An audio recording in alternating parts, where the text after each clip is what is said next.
twongeye turatomboye bana b'Imana kuba duhamagana Nyagasani kugira ngo tugirire neza ku mpuhwe ze. Ku izina ry'Imana Data na Mwana na Roho Mutagatifu, amen. Amahoro bana b'Imana, nimuhumure, Imana iradukunda, ije kudukiza kuri wa gatatu w'icyumweru cya 22 mu byumweru bisanzwe, tariki 4 Nzeri 2024. Ngamasomo agiye kuduhuza n'Imana. Isomo rya mbere niyo mu mbere Pawulo Mutagatifu yandikiye Abanyakorinti, umutwe wa 3 umurongo wa mbere kugeza kwa 9. Bavandimwe, sinashoboye kuvugana namwe nk'ubwira abantu bayoborwa na Roho w'Imana, ahubwo nababwiye nk'uvugana n'abantu bakiyengwa na kamere yabo gusa, mbese nk'abakiri ibitambambuga muri Kristo. Nabatungishije amata, sinabagaburira ibyo kurya bikomeye, kuko mutari kubibasha, ndetse n'ubu ntimurabibasha kuko mukiri ab'isi. None se ko mukirangwa n'ishyari n'amakimbirane, ibyo ntibigaragaza ko mukiri ab'isi mukamwitwaye bya runtu? Iyo umwe avuga ati ndi uwa Pawulo, undi ati ndi uwa Apolo, ubwo se ntimukurikiza amatwara ya runtu? Ngaho nimumbwire, Apolo ni iki? Pawulo ni iki? Si abagaragu bagejeje kukwemera, buri wese akoresheje ingabire yahawe na Nyagasani. Njyewe nateye imbuto, Apolo arayuhira, ariko Imana yonyine niyo yayikujije. Bityo uwateye ntacyo ari cyo, n'uwuhiye nuko. Imana yonyine irahagije, yitanga gukura. Nyir'ukubiba na nyir'ukuhira ntaho bataniye. Buri wese azahabwa igihembo gihwanye n'umurimo yakoze. Twembi turabafasha b'Imana, mwe mukaba umurima wayo. Iryo ni ijambo ry'Imana. Zaburi ni ya 33. Hahirwa ihanga Uhoraho abereye Imana. Hahirwa ihanga Uhoraho abereye Imana, hahirwa umuryango yitoreye ngo w'imbata ye. Uhoraho arebera mu bushorishori bw'ijuru, akabona bene muntu bose. Aho atetse ijabiro mu ngoro ye, ahoza ijisho ku batuye isi bose. Niwe wenyine mubaji w'imitima yabo, kandi akamenya ibyo bakora byose. Twebwe rero twizigiye Uhoraho, niyo buvunyi bwacu n'ingabo idukingira. Ibyishimo biri mu mitima yacu niyo bikomokaho. Amezi yacu akaba mu izina rye ritagatifu. Hahirwa ihanga Uhoraho abereye Imana. Nyagasani Yezu nabane namwe. Amagambo mu Ivanjili ntagatifu yanditswe na Luka, umutwe wa 4 umurongo 38 kugeza ku 44. Muri icyo gihe Yezu ava mu isengero ajya mu rugo rwa Simoni. Ubwo rero nyirabukwe wa Simoni yari yahinduwe ahinda umuriro mwinshi, baramwingingira ngo arebe uko amugira. Amwunama hejuru, ategeka umuriro kumuvamo, maze koko urazima. Ako kanya arabyuka, arabazimanira. Izuba rimaze kurenga, abari bafite abarwayi bafashwe n'indwara z'amoko yose barabamuzanira. We abaramburaho ibiganza, arabakiza. Roho mbi nazo zavaga mu bantu benshi zisakabaka ziti, uri umwana w'Imana. Nyamara akazicyaha, azibuza kuvuga kuko zari zizi ko ari we Kristo. Ngo buke arasohoka ajya ahantu yerereye. Abantu baramushaka, baramwinginga ngo yoye kubasiga. Ariko arababwira ati, no mu yindi mijyi ngomba guhamamaza inkuru nziza y'ingoma y'Imana, kuko ari cyo natumwe. Nuko ajya kwigisha mu masengero muri Yudeya. Iyo ni Ivanjili ntagatifu. Nuko ajya kwigisha mu masengero muri Yudeya. Abayoboke b'Imana, nimugire amahoro. Aha tugeze ni kuri buri munsi. Ufungure buri munsi. Ufungure buri munsi. Ufungurira abandi buri munsi. Ijambo ry'Imana buri munsi. Ineza y'Imana buri munsi. Nuhura n'Imana uyereke abandi. Nubona Imana, abandi nabo babona Imana kubera wowe, kuko uri igikoresho cya Nyagasani.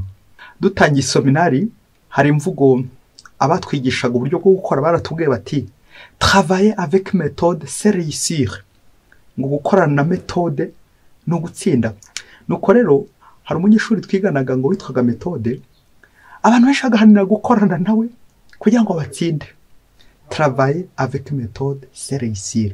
Gukorana na méthode no gutsinda. Iyo méthode rero nubwo buryo bwiza ukora bikaguhesha gutsinda. Ubwo buryo rero nta bundi ingengabihe. Iyo ufite ingengabihe, ufite gahunda, plan, uratsinda, ugera heza. Niyo mpamvu uzasanga nyine abantu biyubashye, apanga ibyo agomba gukora ku munsi, akagira ingengabihe y'umunsi, akagira ingengabihe y'icyumweru, iy'ukwezi, iy'umwaka, iy'imyaka 5, iy'ubuzima bwe bwose. Ese nifuza kugera hehe? Icyerekezo cyawe urashaka kugera hehe? Burya icyo wapanze amaherezo uzakigeraho, niba ari cyiza.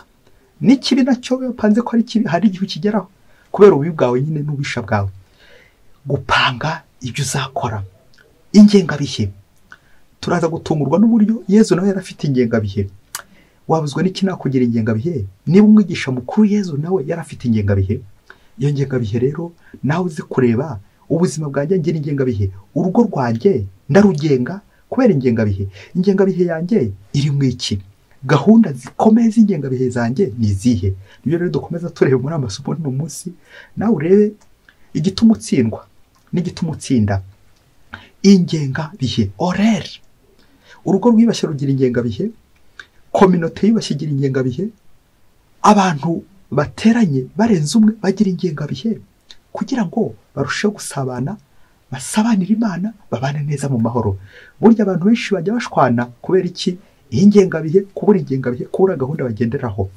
Twumvise mu isomo rya mbere igituma abanyakorinto bashwanye, igituma hari amakimbirane, amatiku. Buriya se ntibasanga ari kubera kubura ingengabihe? Babuze ingengabihe kwe byaramwe ibice, umwiryane, amatiku, amakimbirane. Ati nduwa Polo, nduwa Kefasi, nduwa Pawulo. Pawulo rero arifuza kubaha umurongo abaganishe ku Mana. Imana bagomba kurangamira bakareba. Ingengabihe nitagomba kubura mu Imana. Iyi Imana yabuze mu bintu, ni gusanga abantu bashwanye, ni gusanga abantu amatiku yavutse, ni gusanga amakimbirane yavutse, umwiryane, ingeso mbi za rundurundu. Kubera iki? Habuze ingengabihe, cyangwa ingengabihe yawe wayikoze ariko habuzemo ikintu cy'ibanze, habuzemo Imana, kugendera ku Mana. Ingengabihe yose izabifatanye n'Imana, ugendere ku Mana, kugengwa n'Imana. Ingengabihe ni ukuba ugengwa n'Imana. Nibwo uzabaho mu mahoro, nibwo uzabaho mu bumvikane, ukumva, ukumvira kandi ukumvikana n'abandi. Uyu murongo wa Pawulo aduhaye kurebera ku Mana, kuko Imana burya igira umurongo ikoreraho. Kuko tumaze kubyumva no mu Evanjili n'uyu munsi, Yezu ngo yarafite ingengabihe, l'horaire de Jésus. Izi bazita mu Gifaransa les 3 P de Jésus: la prière, la prédication et la pratique.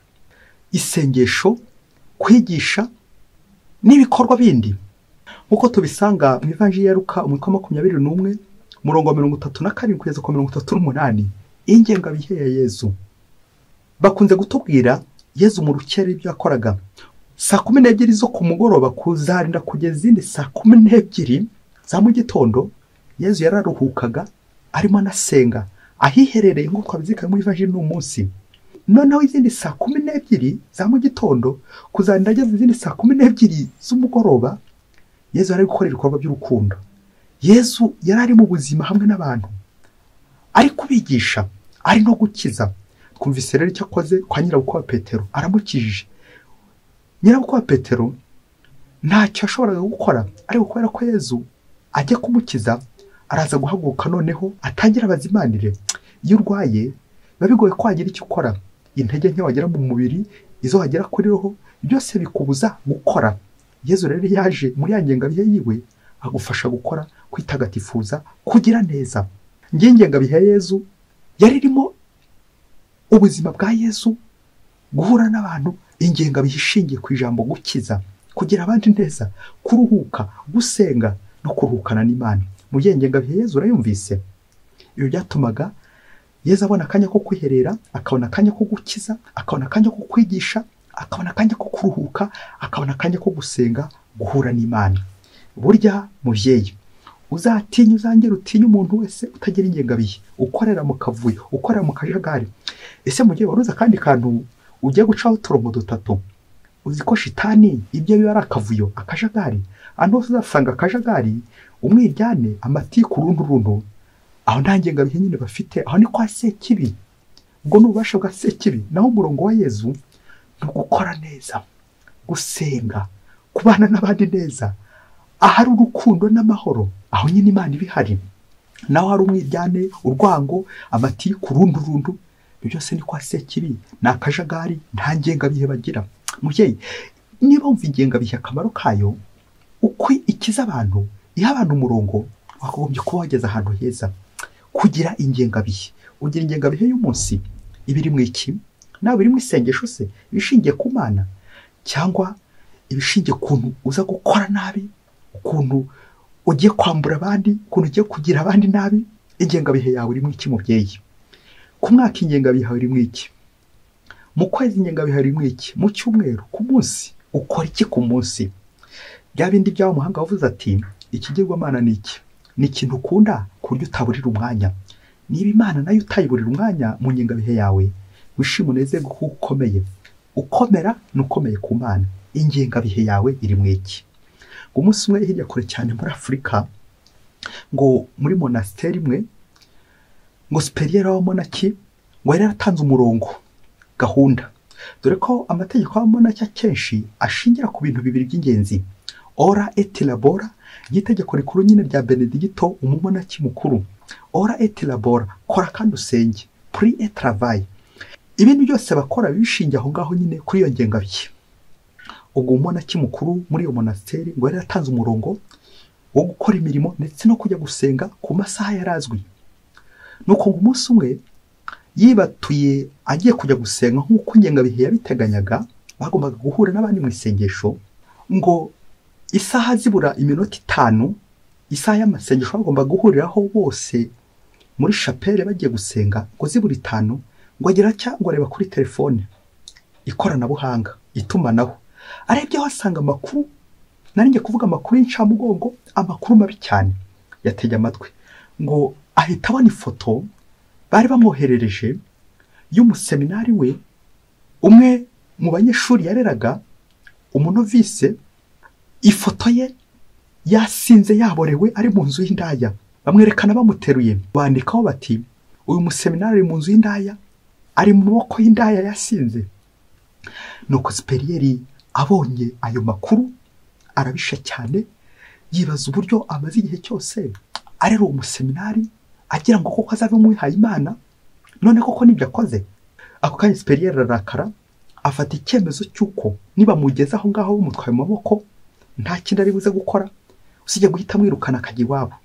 Nuko ashishimura urwandiko, arandika, ajya kwandika ibaruwa guherekeza uwo museminari. Aba bamuzanye mu maboko niba mugeze aho ngaho, ubundi ahita ayimuhereza atahajya iwabo.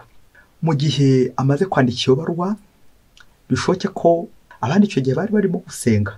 Nuko ngo aravuga ati nubwo maze kwandika ino baruwa, kugira ngo bataza kundakarira ko natanze itegeko, natanze umurongo w'isengesho nsimukurikize, reka mve kujyayo.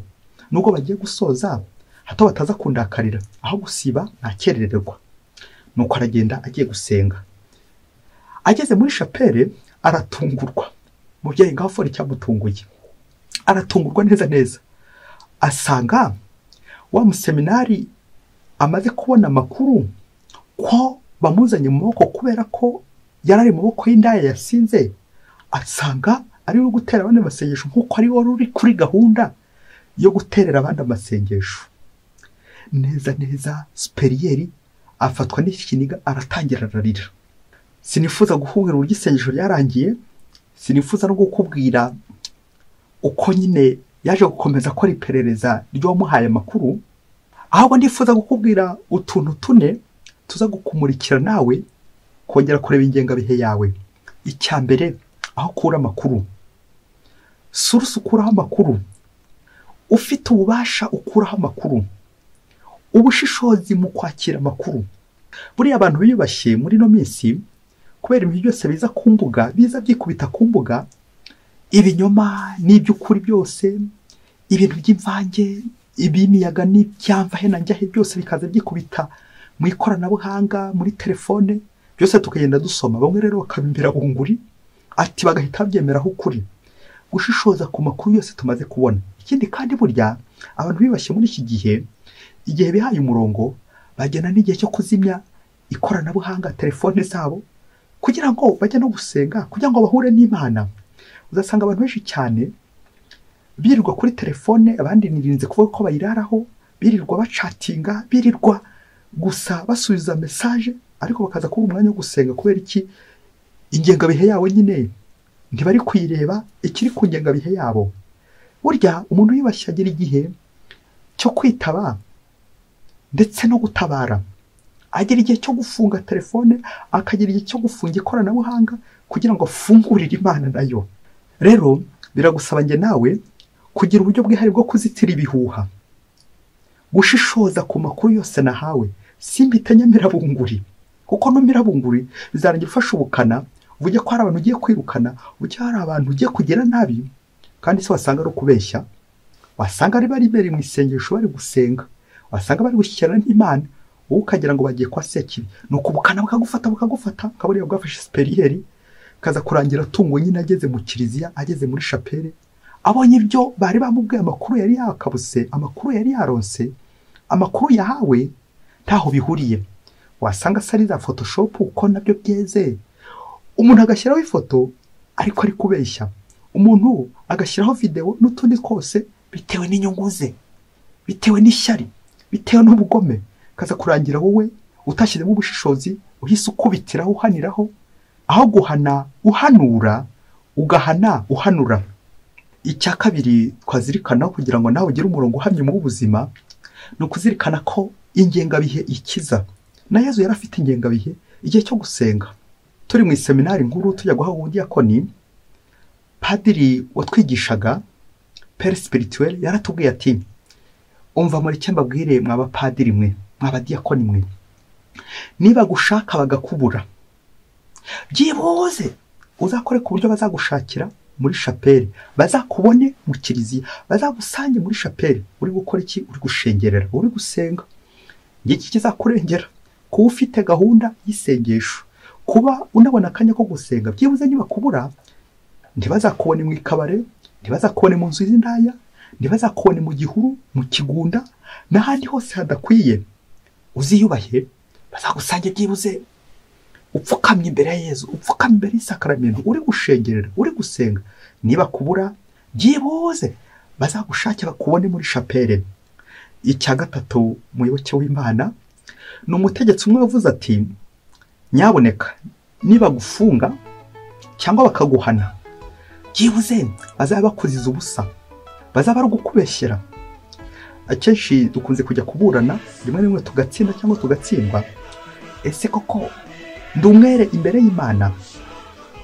Nguko nawe niba kubeshyera bakavuga ahantu bakubonye uri kwandavura, amafoto gacicikanye byose bikagaragara, yewe ibimenyetso byose bikagaragara, nyaboneka please bizaba ari gukubeshyera. Icyo twakuramo ni ugukora ingengabihe zacu ziza guturinda kwandavura, ntidukore ingengabihe ziduhuza n'isi gusa, ahubwo dukora ingengabihe ziduhuza n'Imana, kubonana n'Imana, umwanya w'Imana. Hari indi jambo rikomeye mwarimu atwigisha yatubwiye, aratubwira ati, niko aho gusiba byibuze wakerererwa. Ngo Siperiyeri uvuga uti, nubwo amasengesho nagerageje ngakerererwa, ariko reka no gusiba, nuko ugafata twa tunota, nubwo haba hasigaye 10, ariko ukajyayo ugasenga umunota umwe, Yezu ashobora gukumva akaguha igisubizo, kujya kureba ukuri nubwo haba umunota umwe, amasegonda 2, kutigera wibagirwa kujya gusenga.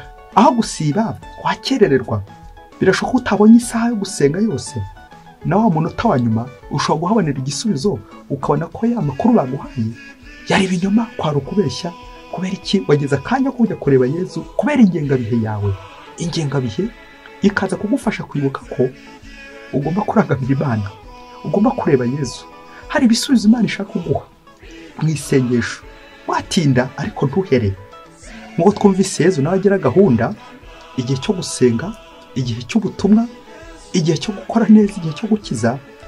Nawe mwigane, nanjye mwigane, ingengabihe zacu ziba ari zo gukira, guhura n'Imana, guhura n'abavandimwe no guhuza n'abavandimwe buri munsi.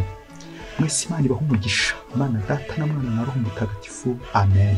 Padiri Masumbuko Ladislas wa Diyosezi ya Cyangugu.